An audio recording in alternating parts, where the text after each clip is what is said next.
नाज़रीन गिरामी अस्सलामु अलैकुम वरहमतुल्लाहि वबरकातुह। सीधी बात के ताज़ा तरीन प्राइम टाइम में आप लोगों का इस्तकबाल है, जिसको आप सुपर प्राइम टाइम भी कह सकते हैं। नाज़रीन, मैं कोई तमहीद ना बांधते हुए सीधे मौजू पे आता हूँ। वासिफ अली वासिफ एक बेहतरीन सूफियाना नस्र पारों की मुसन्निफ हैं हमारे पड़ोसी मुल्क के। उनकी किताब हर्फ हर्फ हकीकत जो उनके इंतकाल के बाद छपी, उसमें एक जगह वो रकम तराज हैं कि अल्फाज के बग़ैर हुस्न ख्याल बस जलवा है, सिर्फ जलवा।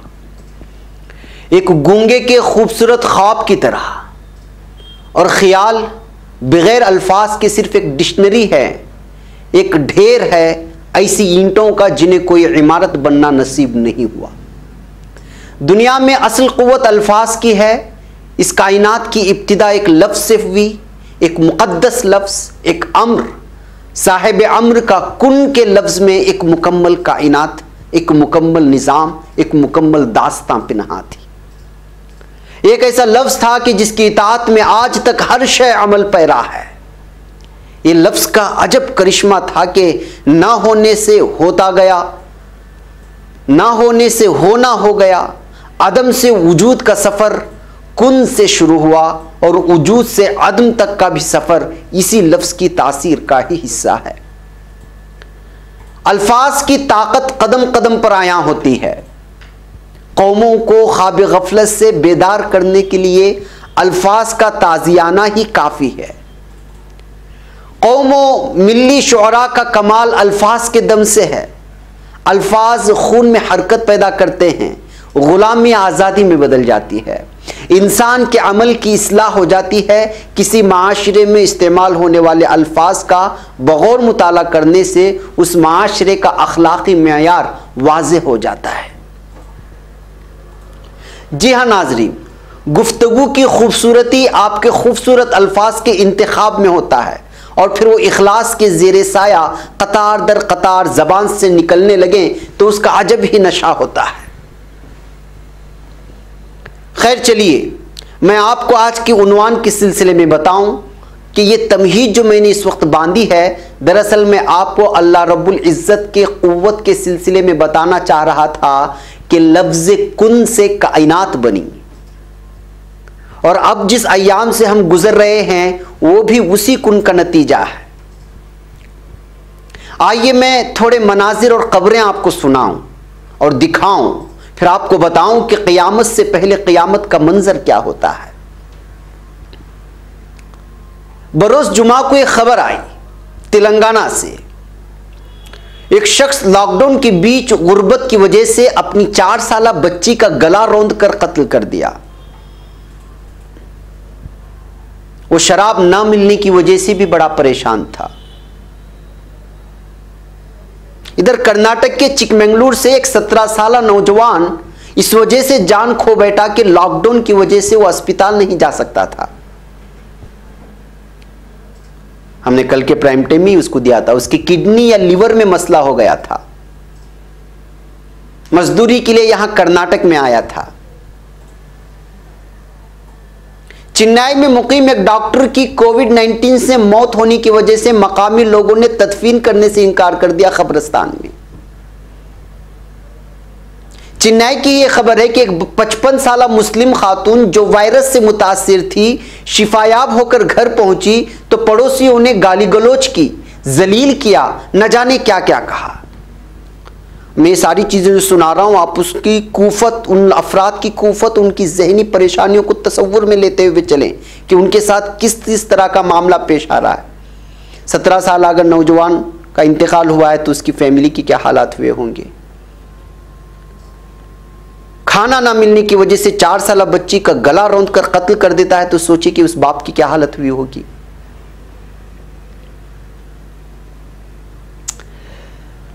एक गरीब मुसलमान सब्जी वाले को यूपी, दिल्ली, हरियाणा, कर्नाटक, न जाने कहां कहां से ऐसी बहुत सारी तस्वीरें आई, बहुत सारी वीडियोस हमने खुद आपको दिखाए। रोक लिया जाता है, गालियां दी जाती हैं, कॉलोनी में ना आने के लिए कहा जाता है। नाम पूछते हैं, जलील करते हैं और फिर जात के नाम पर गालियां देना शुरू कर देते हैं।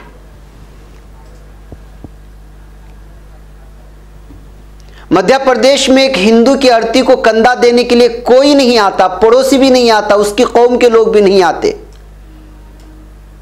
मुसलमान जिम्मेदारी संभालते हैं। गुजरात और महाराष्ट्र से भी इसी तरह की खबरें आती हैं, तेलंगाना से भी खबरें आती हैं कि जो लोग अपनी कौम को जान से जान देने की बात करते हैं, आम बीमारी की वजह से भी एक हिंदू मरता है तो उसके अहले खाना तक नहीं आते, फैमिली तक नहीं आती। इन तमाम लोगों को कंधा देने वाले कौन थे? मुसलमान थे। नॉर्मल डेथ होती है। महाराष्ट्र से भी ऐसी खबर आई।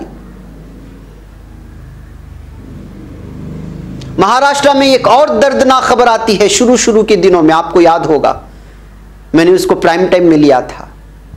मुस्लिम भाई की लाश को कब्रिस्तान में दफन करने से खुद मुसलमान रोक देते हैं। नाज़रीन, मेरा कहने का मतलब यह है कि हर तरफ नफसा नफसी का आलम है, कोई किसी को देखने को तैयार नहीं। डॉक्टर और तिब्बी अमले को मारा जा रहा है और वहीं पर कई ऐसे हॉस्पिटल्स हैं जहां पर मुसलमानों को अंदर दाखिल होने नहीं दिया जा रहा है कि आप कोरोना वायरस फैला रहे, इसलिए हम मुसलमानों का इलाज नहीं करते। गालियां दी जा रही हैं, इंसान इंसान का दुश्मन बना बैठा है, एक दूसरे को शक की निगाह से देखने लगा है। एक तरफ ये तो दूसरी जानिब भूखमरी ने कई लोगों की जानें ले ली। कोई पैदल चलते चलते जाँ बहक हो गया, कोई हजारों किलोमीटर चला, मंजिल पहुंचने से पहले खत्म हो गया। कोई मंजिल पर पहुंचा मगर क्वारंटाइन में जा खो बैठा। कोई पैदल जाने की कोशिश की मगर रास्ते में किसी ट्रक के जद में आकर के मर गया। कितनी फैमिलीज की खबरें आई, हमने दिखाई आपको। कोई भूख की वजह से खुदकुशी कर ली, किसी ने पूरे कुंबे को ही जहर देकर के मार दिया। कहीं पर कोई मां अपने 2-3 बच्चों को लेकर के कुएं में छलांग लगा दी भूख की वजह से। एक जानिब ये गरीबों की ये हाल, जो कोविड-19 से मुतासिर हुए उन लोगों का ये हाल, और दूसरी जानिब हर तरफ एक ऐसा बहरान है जो खत्म होने का नाम नहीं ले रहा। जो इंसान अभी कुछ महीने पहले बहुत कुछ ख्वाब देखा था, सब चिकनाचूर हो गए। बड़े बड़े शामियाने डालकर बेहतरीन और उम्दा, बल्कि करोड़ों रुपए खर्च करके शादी रचाने का ख्वाब देखा था अपनी इकलौती बेटी का या बेटे का, वो ख्वाब खत्म हो गया। स्कूल चलाने वाले स्कूल इंतजामिया सोच बैठे थे कि इस साल ये तरतीब करेंगे, वो तरतीब करेंगे, बच्चों के वालिदैन को लुभाने के लिए ये तरीका इख्तियार करेंगे, एक्स्ट्रा क्लासेस का नाम लेंगे, स्पेशल स्पोर्ट्स क्लास का नाम लेंगे, टूर के नाम पर, स्पेशल ट्यूशन के नाम पर फीस बढ़ा देंगे। सब मिलियामेट हो गया। कपड़े का ताजिर, जूतों का ताजिर और दीगर अशिया का ताजिर दुकान में नया माल लाकर पुराने माल को नए लाइट जलाकर, एक लाइट की जगह किस्म किस्म के रंगीन लाइट जलाकर ग्राहकों को धोखा देने की सोच बैठा था।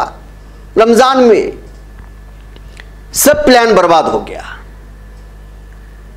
फैक्ट्रियां वाले मजदूरों के मजीद इस्तेहसाल का सोच रहे थे, सब चौपट हो गया। इमारतें बनाने वाले, रियल एस्टेट वाले, हर कोई गुरूर में मुब्तिला था, अकड़ में मुब्तिला था, लेकिन सब उम्मीदों पर पानी फिर गया। ये सिर्फ और सिर्फ मेरे रब के कुन की वजह से हो रहा है। मैंने कहा ना, लफ्ज़ कुन। कोई घर आने की तैयारी में था, वो वहीं फंस कर रह गया। बस यूं समझिए कि जिंदगी बस ठहर सी गई हो, सफर जारी है मगर मंजिल का पता नहीं। महसूस होता है कि अभी कल ही मंजिल मिलेगी, मगर मंजिल मिलने के दिन बढ़ा दिए जाते हैं हुकूमत की जानिब से। फिर मायूसी छा जाती है। एक एक दिन बड़ी मुश्किल से कट रहा है। उसका नतीजा ये निकल रहा है कि इंसान खुद को एक ऐसे अंधेर कोठरी में महसूस कर रहा है जहां उजाले की आमद खतरनाक शक्ल सूरत में आने वाली है। जी हां नाज़रीन, मुझे एक छोटे से ब्रेक की इजाजत है। नाज़रीन, दरअसल ये मैं आपको क्यों सुना रहा हूं, ये तो आपको पता है, मैंने प्राइम टाइम में सुनाया भी है, उसकी खबरें दिखाई, उसकी फोटोज मैंने दिखाए, क्योंकि ये क़ियामत से पहले क़ियामत का मंजर है। इस वक्त दुनिया में कोई ऐसा शोबा नहीं है जहां जुल्म नहीं हो रहा है, यानी कि जुल्म अपनी इंतहा को पहुंच रहा है। कोई शोबा उठा लीजिए, अब तक कई सुपर पावर ममालिक ने जुल्म की इंतहा कर दी, आज वहां क़यामत का मंजर है। कोई एक दूसरे को नहीं पूछ रहा। लॉकडाउन के बीच भी मजलूमों पर जुल्म जारी है। काला बाजारी में कमी आई नहीं। जो बेचारे मजदूर हैं उनका इस्तेहसाल किया जा रहा है या नहीं, आप देख लीजिए। हमने ऐसी ही खबरें आपको दिखाई हैं। भूख की वजह से खुदकशियां हो रही या नहीं, आपको पता है। आप घर में क्या इस वक्त सुकून से हैं? नहीं, क्योंकि जहनी तौर पर परेशान रहना और घर को जहन्नमजार बना देना एक सबसे बड़ी सजा है। रोटी, दूध, घर की अशिया को लाने वाले नौजवानों की पुलिस के हाथों न जाने कितनी जुल्म की दास्तानें लिखी गई पूरे लॉकडाउन में। क्या जुल्म रुक रहा है? अल्लाह के अजाब के अय्याम में क्या यह जुल्म रुका? नहीं। हुकूमतें गरीबों के नाम पर फंड जमा कर रही हैं, मगर क्या गरीबों तक कुछ पहुंच रहा है? खाने पीने की चीजें आप देख सकते हैं ये वीडियो किस तरह बदल रही हैं।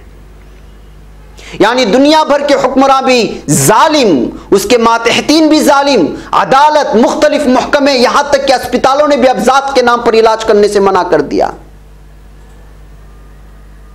अदालत धर्म को देखकर फैसले देने लगी, तो फिर बताइए कि कोई ऐसा शोबा रह गया है जहां जुल्म नहीं हो रहा है?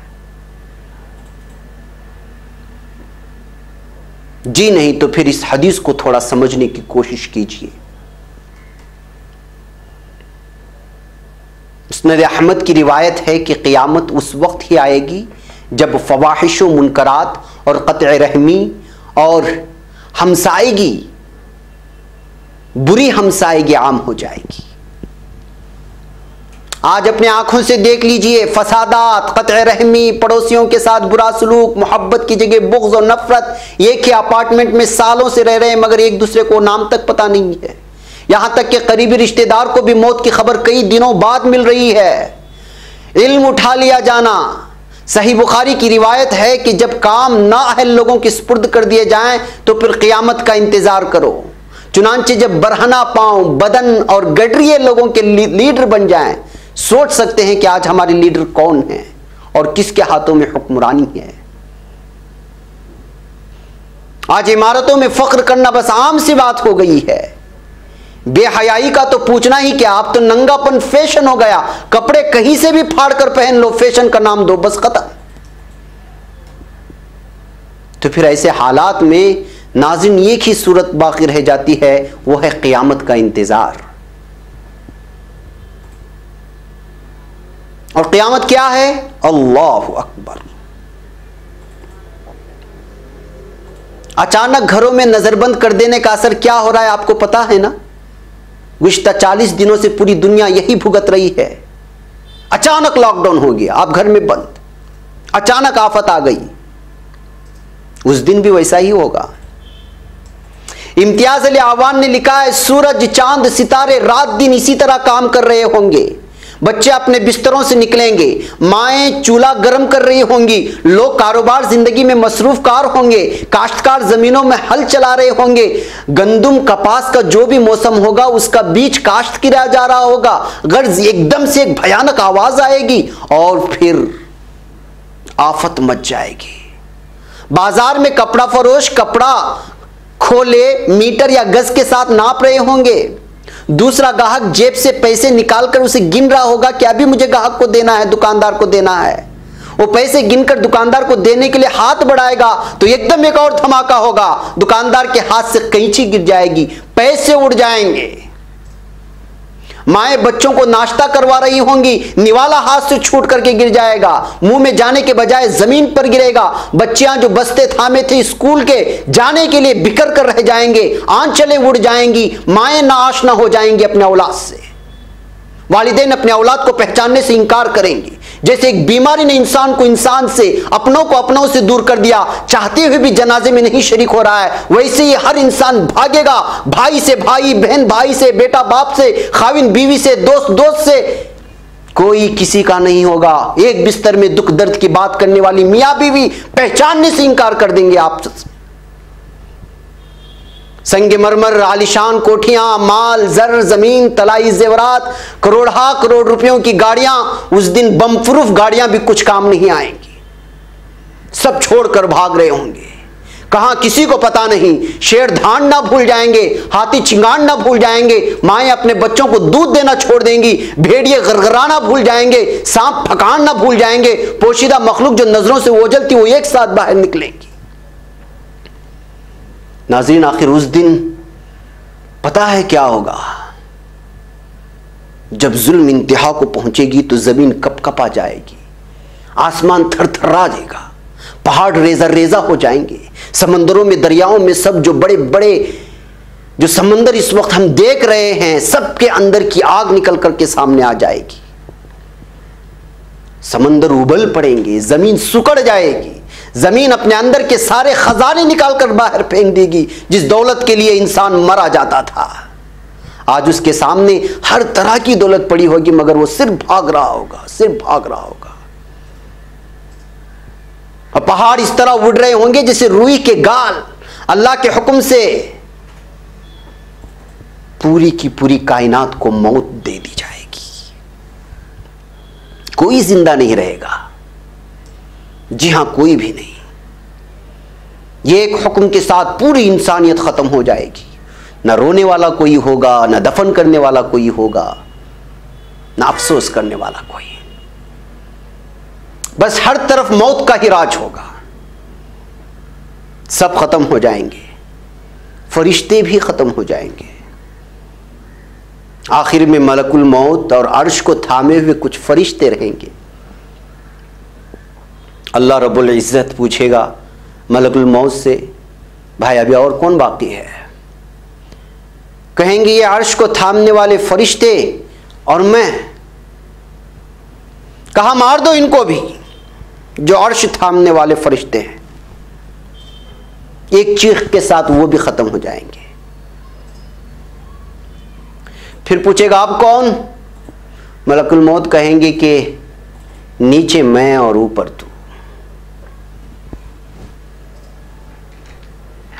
फिर एक आवाज आएगी, मुत, मर जा। और जब से दुनिया बनी तब से मौत बांटने वाला फरिश्ते को भी मौत आ जाएगी, और एक चीख के साथ मलकुल मौत भी मर जाएंगे। तो नाजरीन, ये पूरी दुनिया का अंजाम है, और मेरा और आपका अंजाम है। क़यामत तक आने वाली इंसानियत का यही अंजाम है, और हम गुरूर में मुब्तला हैं।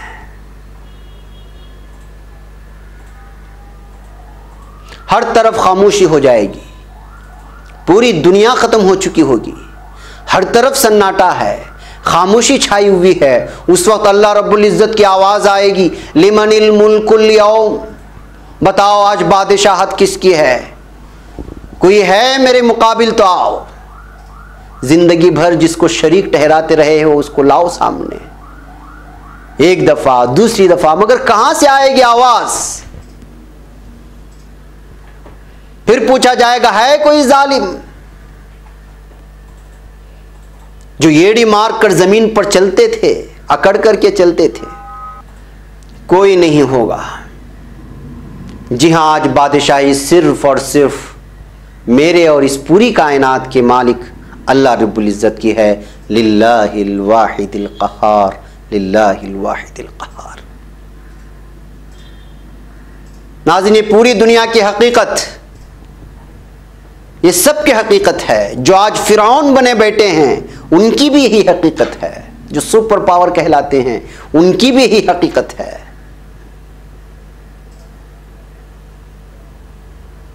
और इस वक्त कोरोना वायरस, कोविड-19 और घरों में बंद लोग और बड़ी बड़ी रियासतों और मुल्कों के सुपर पहरा कहलाने वाले फिरौन घुटने टेके हुए बैठे हुए हैं कि पता नहीं कब तक ये अजाब हम पर नाजिल रहेगा, ये बीमारी कब ख़त्म होगी, लेकिन किसी को कुछ पता नहीं। इस लॉकडाउन से, इस कोविड-19 से, और हम जो अपने घर में नज़रबंद हैं, वो हमें यही पैगाम देता है कि हर चीज़ को फना है। जी हाँ नाज़रीन, अब आप अकड़ करोगे भी तो किस चीज़ को लेकर के करोगे? सोच लीजिए, गौर तदब्बुर कीजिए, और किस सिमत में जाना है ये भी फैसला ले लीजिए। मुझे इजाज़त दीजिए। अस्सलामु अलैकुम व रहमतुल्लाहि व बरकातहू।